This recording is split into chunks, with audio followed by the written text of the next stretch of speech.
അവൾ ചുണ്ടിൽ ചെറുപുഞ്ചിരിയോടെ അവളുടെ അടുത്തായിരുന്നു. ലച്ചു, ഇന്നെന്താ നടന്നത്? നീ എങ്ങനെ കല്യാണ പെണ്ണായി വന്നു? കല്ലു അവളോടായി ചോദിച്ചു.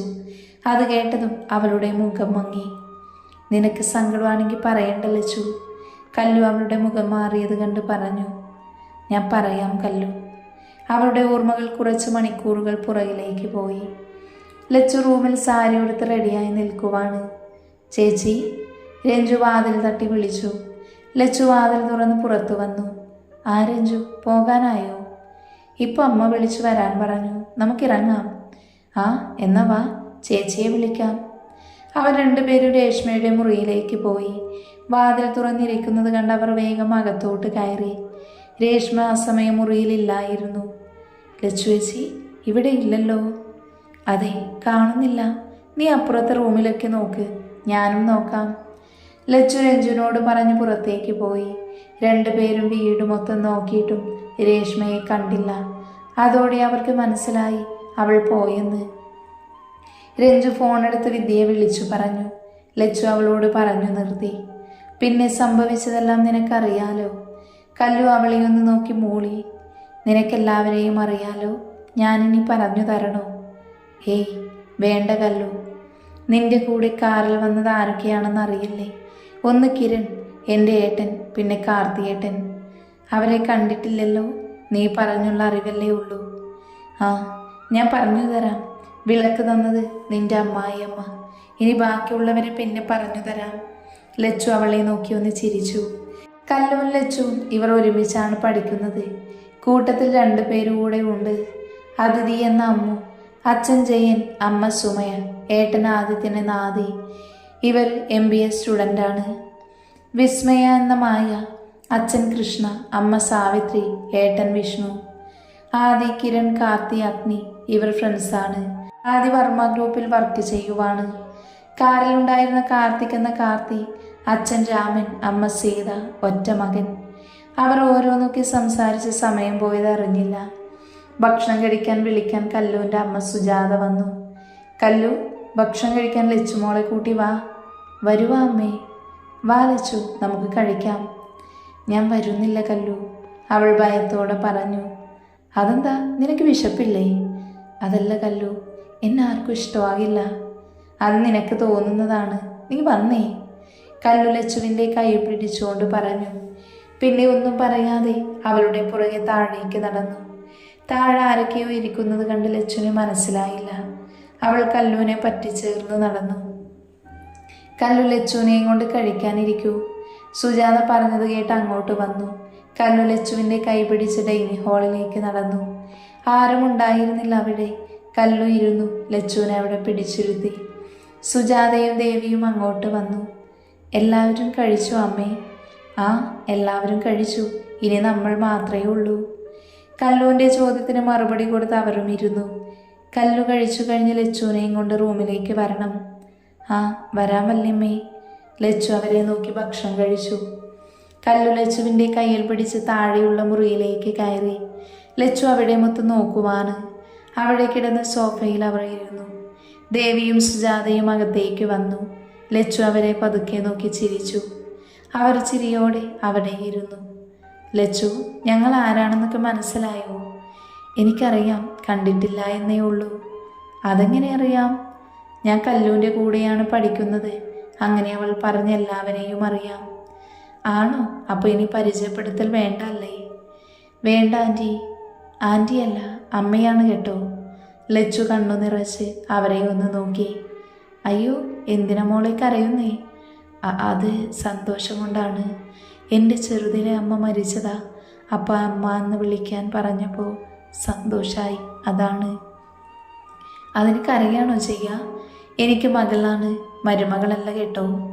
അവൾ സ്നേഹത്തോടെ ചേർത്ത് പിടിച്ചു. കല്ലുവും സുജാതയും സന്തോഷത്തോടെ അത് നോക്കി നിന്നു. പിന്നെ ലച്ചുവിനോട് സമ്മതം ചോദിക്കാതെ കല്യാണം നടത്തിയതിന് ദേഷ്യമുണ്ടോ മോളെ? എനിക്ക് ദേഷ്യമൊന്നുമില്ല അമ്മേ. പിന്നെ എൻ്റെ സമ്മതത്തോടെയാണ് കല്യാണം നടന്നത്. അതൊക്കെ ശരി, എന്നാലും പെട്ടെന്നല്ലായിരുന്നു, അതുകൊണ്ട് ചോദിച്ചതാ. ലച്ചു അതിനൊന്ന് ചിരിക്കുകയായിരുന്നു മറുപടി. മോളെ, അഗ്നി അവൻ ഇത്തിരി ദേഷ്യം കൂടുതലാണ്. അതുകൊണ്ട് പേടിച്ചു നിൽക്കരുത് അവന് മുന്നിൽ. ബെസ്റ്റ് ആളോടാണ് വല്യമ്മാണ് പറയണേ. അവൾക്കെല്ലാം പേടിയാണ്. ആരെങ്കിലും എന്തെങ്കിലും പറഞ്ഞാൽ പോലും തിരിച്ചു പറയില്ല. കല്ലു അവളെ കളിയാക്കി പറഞ്ഞു. ആണോ? അങ്ങനെയാണോ മോളെ? അതമ്മേ, ആരോടും അങ്ങനെ പറയാൻ എനിക്കറിയില്ല. ലച്ചു സങ്കടത്തോടെ മറുപടി പറഞ്ഞു. അത് സാരമില്ല, ഇനി അത് പറഞ്ഞ് സങ്കടപ്പെടേണ്ട. ഏയ്, സങ്കടമൊന്നുമില്ല. പെട്ടെന്ന് നടത്തിയ കല്യാണമല്ലേ, അപ്പോൾ എല്ലാം കൊണ്ട് പൊരുത്തപ്പെടാൻ സമയം വേണം. അതുകൊണ്ട് പേടിച്ചു നിൽക്കരുത്. അമ്മേ, എന്നോട് ദേഷ്യമാണ് അവൾക്ക്. കാറിൽ വന്നപ്പോൾ എന്നോട് ഒത്തിരി ദേഷ്യപ്പെട്ടു. അത് മോളോടല്ലേ, അവൻ അങ്ങനെയാണ്. പിന്നെ കല്യാണം മുടങ്ങി പെട്ടെന്ന് വേറെ പെണ്ണിനെ കെട്ടാനെല്ലാം പറഞ്ഞില്ലേ, അതാണ് ആ ദേഷ്യത്തിന് പുറകിൽ. ലച്ചു പതുക്കെ മൂളി. എന്നാലും അവളുടെ ഉള്ളിൽ അഗ്നിയെ ഓർക്കുമ്പോൾ ഭയമുണ്ടായിരുന്നു. ഇനി അവൻ ദേഷ്യപ്പെട്ട എന്നോട് പറഞ്ഞു കേട്ടോ. പറയോ അമ്മേ? കല്ലു അപ്പുറത്തെ മുറിയിൽ അച്ഛനും അമ്മയും ഉണ്ട്. അവരെ കണ്ടിട്ട് മുകളിൽ മുറിയിൽ പോയിരുന്നു. സുജാത അവരോടായി പറഞ്ഞു. അതിന് തലയാട്ടി കാണിച്ചു അവൾ. ദേവി ലച്ചുവിനെ ഒന്ന് തലോടി. എന്ന് നിങ്ങൾ അങ്ങോട്ട് ചെല്ല്. ലച്ചുവിൻ്റെ കൈ പിടിച്ച് കല്ലു മുറിക്ക് പുറത്തേക്ക് ഇറങ്ങി. തൊട്ടടുത്ത മുറിയിന് മുന്നിൽ പോയി നിന്നു. കല്ലു ലച്ചുവിനെ ഒന്ന് നോക്കി പേടിയോ അത് നിൽക്കുന്നു. എൻ്റെ ലച്ചു, പേടിക്കണ്ട. അച്ഛമ്മയും അച്ഛനും പാവാ. എനിക്ക് പേടിയാ കല്ലു. ലച്ചു അവളെ ദയനീയമായി നോക്കി. കല്ലു അവളെ ഒന്ന് നോക്കി വാതിൽ മുട്ടി. വാതിൽ തുറന്നു വന്നു. കല്ലു ലച്ചുവിൻ്റെ കൈ പിടിച്ച് അകത്തേക്ക് കയറി. മുറിയിൽ അച്ഛനും അച്ഛമ്മയും ഉണ്ടായിരുന്നു. അവരെ കണ്ടതും രണ്ടുപേരുടെയും കണ്ണുകൾ വിടർന്നു. ഒരു ചിരിയോടുകൂടി അച്ഛമ്മ കല്ലുവിനോടായി ചോദിച്ചു. രണ്ടുപേരും ഭക്ഷണം കഴിച്ചു കഴിഞ്ഞോ? ആ, അത് കഴിഞ്ഞു. വല്യമ്മ മുറിയിലേക്ക് വിളിച്ചു. അവിടെ പോയിട്ടാ വരുന്നത്. കല്ലു മാത്രമേ സംസാരിക്കൂ. കൂടെ വന്നയാള് മിണ്ടുന്ന പോയിട്ടൊന്ന് നോക്കുന്ന പോലുമില്ലല്ലോ. അതെ, എന്താണ് അവൻ മിണ്ടാതെ നിൽക്കുന്നേ? ലച്ചു അവരെ നോക്കി ഒന്ന് ചിരിച്ചു. അതങ്ങനെയാണ്, പെട്ടെന്ന് സംസാരിക്കില്ല. എല്ലാവരെയും പേടിയാ. ഇവിടെ വന്നപ്പോൾ മുതൽ പറയുന്നത് എന്നെ ആർക്കും ഇഷ്ടമാകൂല എന്നൊക്കെയാ. അങ്ങനെ തോന്നിയോ മോൾക്ക്? ഇവിടെ ആരെങ്കിലും ഇഷ്ടമില്ലാത്തതായി പെരുമാറിയോ? ഞങ്ങൾ ഇഷ്ടത്തോടെ നടത്തിയ വിവാഹമാണ്. പിന്നെ അവനും മോളും സമ്മതിച്ചു. അതിൽ വേറെ ആരെയും നോക്കേണ്ട കാര്യമില്ലല്ലോ. എന്നോട് അങ്ങനെ ആരും പറഞ്ഞില്ല. എനിക്കങ്ങനെ തോന്നി, അതാ ഞാൻ. അവൾ എന്തു പറയണമെന്നറിയാതെ അവരുടെ മുഖത്തേക്ക് നോക്കി. എന്തിനു സങ്കടം മോളെ? ഇവിടെ ആരും മോളെ ഒന്നും പറയില്ല. ഇവിടുത്തെ ആദ്യത്തെ കൊച്ചുമകൻ്റെ ഭാര്യയാണ്. അപ്പോൾ മോൾ പേടിക്കേണ്ട, എന്തും തുറന്നു പറയാം. അതെ, അങ്ങനെ തന്നെയാണ്. മോൾക്കെന്തും പറയാം. പിന്നെ മോളെ എന്തെങ്കിലും പറയുന്നുണ്ടെങ്കിൽ അതെൻ്റെ മകളാണ്. അതെ, അവളും അവളുടെ മകളുമാണ് ഇവിടെ എന്തെങ്കിലും പ്രശ്നം ഉണ്ടാക്കുന്നത്. അവൾ എന്തെങ്കിലും പറഞ്ഞാൽ മോളത് കേട്ട് കരയാൻ നിൽക്കരുത്. അവർ പറയുന്നതെല്ലാം ചിരിയോടെ ലച്ചു തലയാട്ടുന്നുണ്ട്. അവൾക്ക് എല്ലാത്തിനും പേടിയാണ്. ഞങ്ങളുടെ മിണ്ടാപ്പൂച്ചയാണ്, ഞങ്ങളതാ വിളിക്കാറ്. അവളോ? കല്ലു, നീ അങ്ങനെ വിളിക്കാറ്? ലച്ചു നിന്റെ ഏട്ടൻ്റെ ഭാര്യ. ഏട്ടത്തി, അങ്ങനെ വിളിക്കണം. എൻ്റെ കൂട്ടുകാരിയാണ്, അപ്പോൾ ഞാൻ അങ്ങനെ വിളിക്കണോ? കല്ലു മടിയോടെ ചോദിച്ചു. അടി കൊള്ളും നീ. മര്യാദയ്ക്ക് ഏട്ടത്തിയെന്ന് വിളിച്ചോളണം.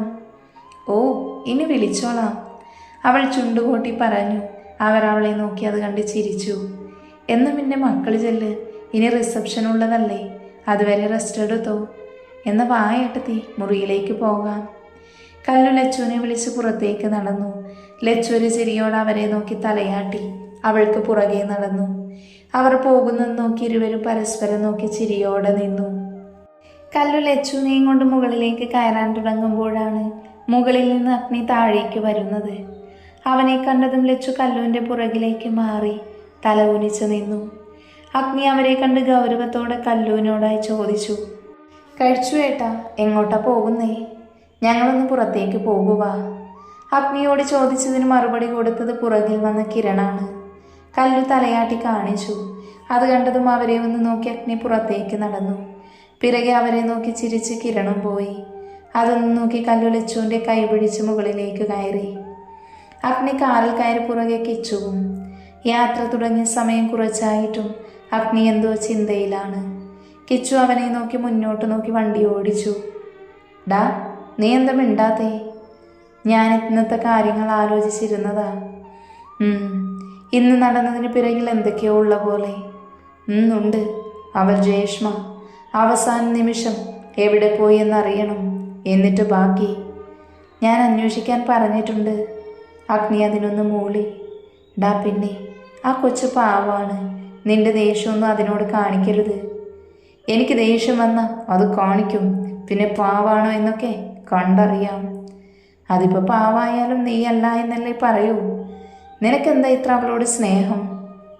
ഡാ, ആ കൊച്ചു നമ്മുടെ കല്ലൂൻ്റെ പ്രായമേ ഉള്ളൂ. എനിക്ക് കല്ലൂനെ പോലെ തന്നെയാണ് ആ കൊച്ചും. അവൻ പറഞ്ഞതിന് അഗ്നിയൊന്ന് മൂളി.